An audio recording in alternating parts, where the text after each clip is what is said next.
Welcome to our channel. Embark on a journey through our video series dedicated to comprehensively covering the content of the CITB book, Health, Safety and Environment Test for Managers and Professionals. Throughout these videos, we delve into the crucial topics outlined in the book. Section A, Legal and Management. Section B, Occupational Health, Well-being and Welfare. Section C, General Safety. Section D, High-risk activities.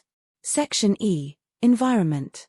In this particular video, we focus on Section D, High-risk activities, Part 19, Demolition. For your convenience, a link in the top right corner of the video allows easy navigation through the entire series.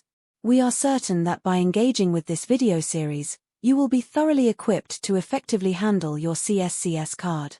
Keep in mind, the CSCS test typically lasts around 45 minutes, and scoring at least 45 out of 50 questions correctly is required to pass. Before we delve into the content, please show your support by liking and subscribing. Your support means a lot to us. Let's embark on this learning journey together.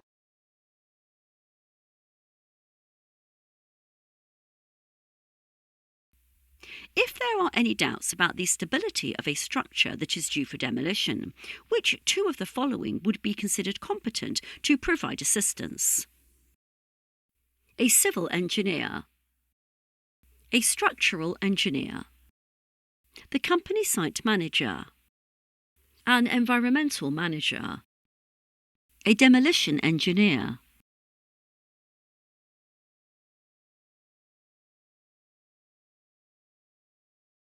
Before starting the partial demolition of an office building, safety-critical information on how the original structure was designed and built needs to be reviewed.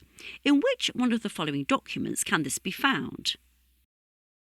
The Pre-Tender Health and Safety Plan, the Demolition Management File, the Construction Phase Plan, the Health and Safety File.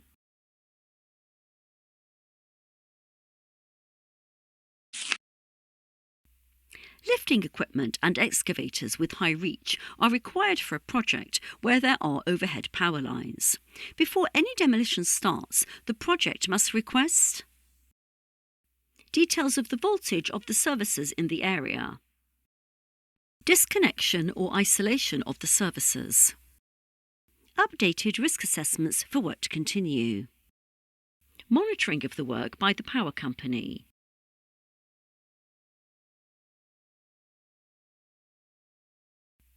When a structure needs to be demolished, what must be done first before the work starts?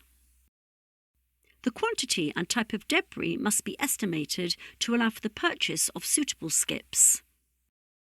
It must be assessed to calculate how many competent people will be needed to complete the task. The exact location must be found and logged using mapping software in case of an emergency. It must be planned around to prevent danger or reduce risks to as low as reasonably practicable.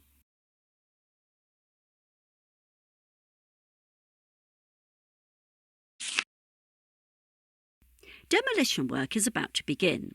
The arrangements for this need to be agreed verbally, recorded in writing, sent to the local authority, discussed as work progresses.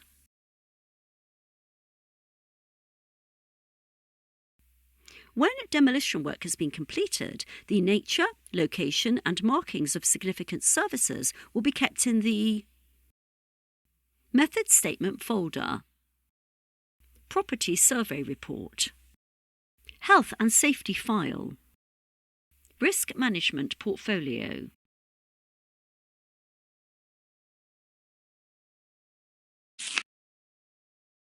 All alteration, demolition and dismantling work should be carefully planned and carried out by competent people to avoid unplanned structural collapse, unauthorised workers being on site, unannounced site inspections, unexpected programme delays.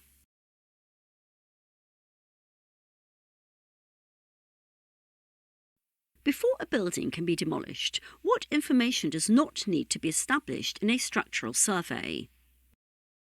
The year it was first built.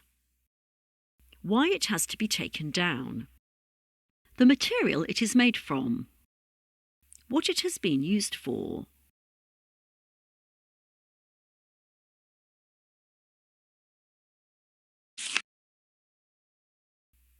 When employing a contractor to carry out demolition work, they must have appropriate access equipment, the correct number of workers, sufficient machinery, competent workers.